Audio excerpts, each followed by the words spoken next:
And right now, it's time to bring in Jim Lynch. Jim joins us here on Robin Hood Radio. Jim has just many years' experience.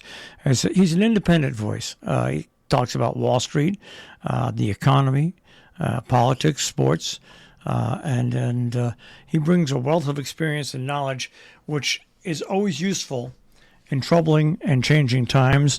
And we welcome him on the air this morning. Good morning, Jim. Good morning. Thank you for having me. Good morning, everybody. I hope you're all doing well, getting through this heat. Now we're enjoying a little respite. Let's hope it moves quickly into fall. And anyway, I think Marshall said it well. Vis-a-vis the times, they are more than troubling, kind of ununderstanding, and really very difficult for individuals, be they investors or building a home or trying to save for college. So we have to basically be truthful with ourselves and stay with what the information really is and not what is being broadcast from certain places. For instance, about the economy that, Biden didn't do well, and so forth. Biden has basically created five. This is serious. You can look it up. Biden has created 5 times more jobs than the last 3 Republican administrations. Now, if you just chew on that for a bit, you'll just look out and say, what in the name of goodness are these people preaching about how bad things are? How can things be bad when more people have been given to work? How can things be bad when the federal government has ponied up $1 trillion to take care of those in need during the pandemic? So keep your blinkers on in terms of just stay straight with the truth.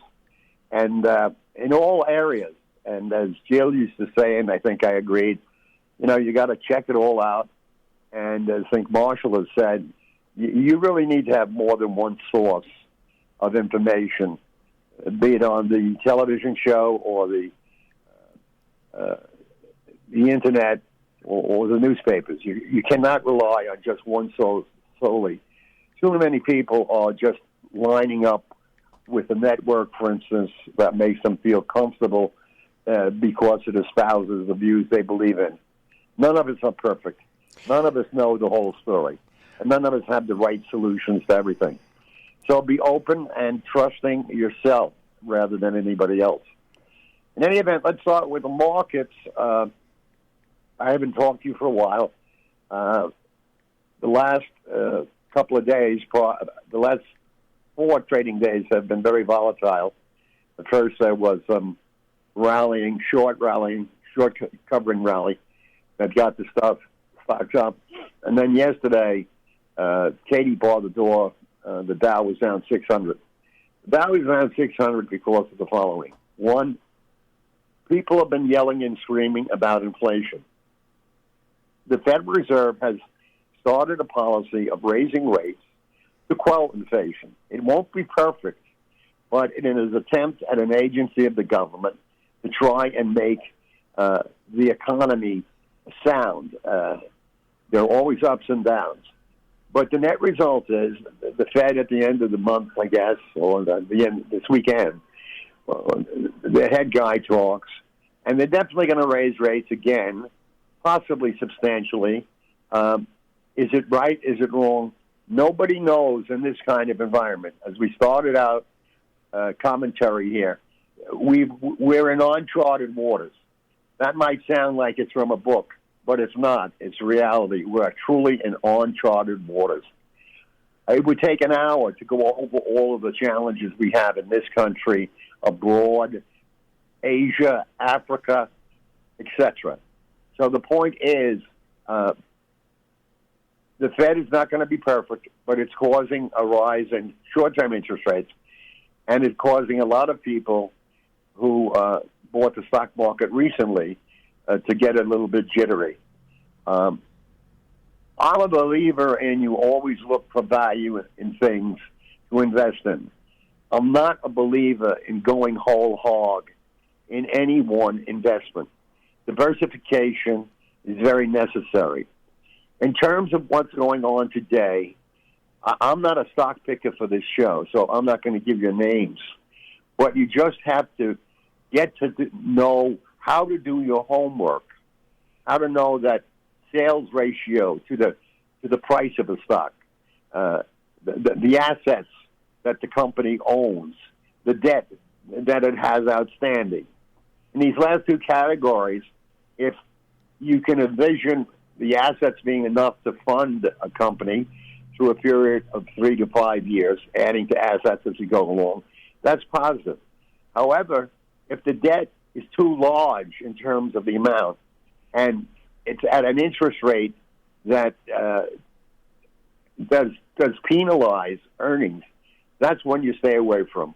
It's an overgeneralization, but the key thing, if you're going to be involved in the markets, even if you have an investment advisor, even if you have a fund who has a fund manager, you cannot go to sleep. You have to know what is going on in the world, in your investments. A practical example is your own home. If you see a crack, a tiny crack in the ceiling, and then another one on the other side, and you just lollygag and walk through life, you'll soon have problems.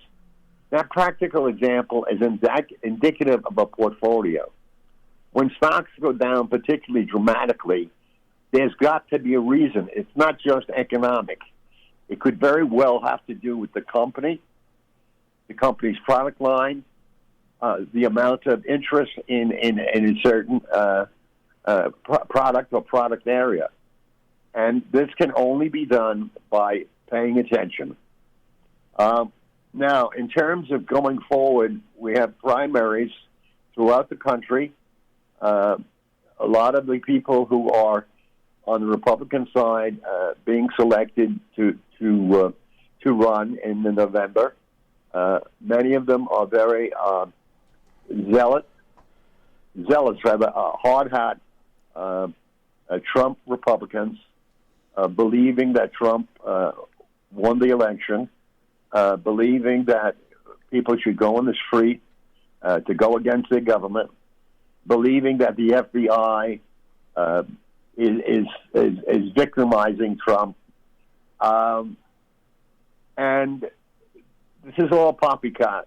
Okay, it's people trying to create either favor with Trump, as some of the Republican politicians running doing, or the lowlifes who say they're for liberty, who are out there threatening the people that help defend this country, threatening judges, threatening local politicians, threatening individuals who might have a different view than they. They are threatening them with violence. This has got to stop. If we are going to survive as a democracy, we cannot tolerate this. I do not have a perfect answer. I do not want to see the FBI come out and say, okay, let's go at it. But I do want to see a more forceful approach by all our federal agencies that have to do with law and order. Now, Garland has created a tremendous amount of new positions in the DOJ to handle the cases of these lowlifes who were at the insurrection. I don't know how many more seats he can possibly fill, but I'd like to put a little bit more of a gaddy up in terms of convicting these people, giving them plea deals, and then have them in a registry where they will never again be a private citizen. They will have a record, and that must be maintained. Also, of course, we have terrorism on our home front. We have had civilians now, many of them young, some maybe sick in the head, who have killed people outright, just outright, slaughtered children. beat up on old people, beat people of Chinese origin, cops killing black men with 28 bullets. This must stop. That is not a civil society. So, firstly, you must think and vote. If your primary is passed, it's passed. And then in November, you got to come out with guns raging in terms of you wanting to have a country of peace. Everybody can have their own opinion in the Congress, in the Senate, in the street, on television, wherever. But the key is you have to do it in a way that is sincere and truthful. Those politicians who have been lying steadfastly on what's been going on with Trump, with Biden, with the economy, they lie for anything to try and gain power. So we must stop it, and we must stand up. And we cannot, I know up in your area you have community groups. You must be vocal, and you must have little plans to go out and fight this thing, not violence, but in a peaceful way. I'm not out of breath yet, Marshall. So come on in. Well, I'm sitting here and I take a look at the economy.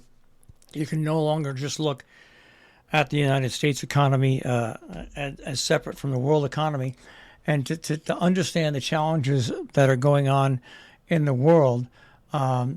China, which is second only to the United States, really, they face a couple of big challenges. Number one, they've got to balance their COVID-19 mitigation and then try to get back economic growth. And it's interesting because right now what China's doing, or appears to be doing, and I'm not a financial expert at all, is that China is looking what economies used to do, boost your growth through debt-financed infrastructure and real estate. And as we saw in this country, that can lead to an even bigger problem. But China is still trying to rely on that. And, the economy in China, if that ever goes south, completely south, it's slowed down now, there's no growth. But if it ever goes completely south, it is such a player now in every country that who knows what effect it's going to have on the world economy.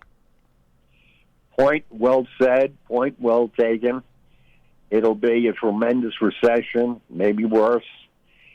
We've seen the Chinese flex their muscles now when Nancy Pelosi went to Taiwan. We've seen them help the Russians. We've seen them do outward things. But it seems as if it's very difficult for them to get their hands around their problem. And China, from my feeling, it's going in the wrong direction. It went in the right direction for a long time, economically, in wanting to be a player, in wanting to work with the U.S., in creating investments and opportunity in places like Africa. And suddenly, some kind of a belligerence has overtaken their policy, almost as if they're blaming somebody else outside China for their difficulty. The Chinese had to put a tremendous lockdown on their citizens and cities as this pandemic was growing. China is huge. I've been in China. I've been in the various cities. Some of these cities are like countries. And so they had to do this. And now they've been trying to come back in terms of slow the lockdown down and so forth. But as we found in this country, it doesn't happen overnight. Now, we are at the cusp of a very dramatic problem, U.S. and China. The U.S. current stimulated by the president's latest bill, we are going to we're going to manufacture more of our technical goods here, like semiconductors. Previously, we relied on China, Taiwan, and smaller countries where the workforce was so that they could produce these things at a lower level. Well, now the U.S. is on the rise, wanting greater worker equality, and is willing to put up money to train, and is willing to put up money to invest in corporations to create not just semiconductors to beat out the Chinese, but rather, as we're learning now in this great difficulty we're having, to become more independent and free of relying on goods manufactured in countries that can go either way politically on us. This is why NATO, Europe, is so important to us, because there is a stability there. China, for years and years, as they were during the economic boom, they just gave off an air of stability. Well, now they're going the other way. I think the premier has really made a major mistake linking up with that thug Putin. Russia has nothing to offer China, and that is being done. We can see that right now, as they've tried to give the Russians the necessary equipment they need, and in turn, the Russians are trying to give them oil. But what's happening to the Russians is the sanctions have hit them so hard that they have to sell oil at lower than market to get revenue, because they've cut off bigger sources like in Europe. They've cut back on them. So what they're doing now is they're selling oil under the price in the black market, and the black market guys just say, fine, we'll take it, and they go to the countries that want it, that Russia won't, and sell it to them at the market. So this is the craziness that is created by authoritarianism. And I throw that out very, very specifically to people in this country who are witnessing a fascist moment in time in terms of Florida and Texas and Arizona and a few other states. We don't want to go that route. We want our children to read anything they want, particularly the history of their country, warts and all. Because if you don't understand what we've done as a country, and some of it is shameful, horrendous, with the Indians, with black people, with women, horrendous. It's in the history books. But fascists like whatever his name is, DeSantis, they want to purify everything. Oh, we want to make it lily white. And that's their deal. They want to make it lily white. Well, unfortunately, that's not going to happen, because that's not the way the world is rolling. But we as voters have got to understand DeSantis has got a Mussolini quality to him, a dictator, someone who will stomp on every civil right we have just to get elected, just to prove to the people who donate money to him. Very quickly, not quite a change of pace. ProPublica. Go to ProPublica and read something that will chill you. A thing called Citizens United was passed several years ago. Marshall, Jill, and I thought it was not appropriate. It would hurt by giving wealthier people more power. Well, that's come to roost. In ProPublica, you'll find an article that says this Chicago businessman, a billionaire, has contrived a way, under the legality of Citizens United, to put his company in some kind of a nonprofit, and then have them sell it to a regular company but because it's a nonprofit, they do not pay taxes going in or out. This man has saved $400 million on a $1 billion sale. In other words, all the work that he owned the company for 50 years, that his people did, that the citizens did, put that X amount of that money should have been put back into the economy. And here's the final nail in the, hopefully not the final, hopefully not a nail at all. There's the Federalist Society. It has the guy's last name is Leo. He has been put in charge of this public, I say when it's service, but it's one of these funds that they use to save taxes. And he has been now the whole guy. He's the head guy. He has the power to donate money to anyone he wants.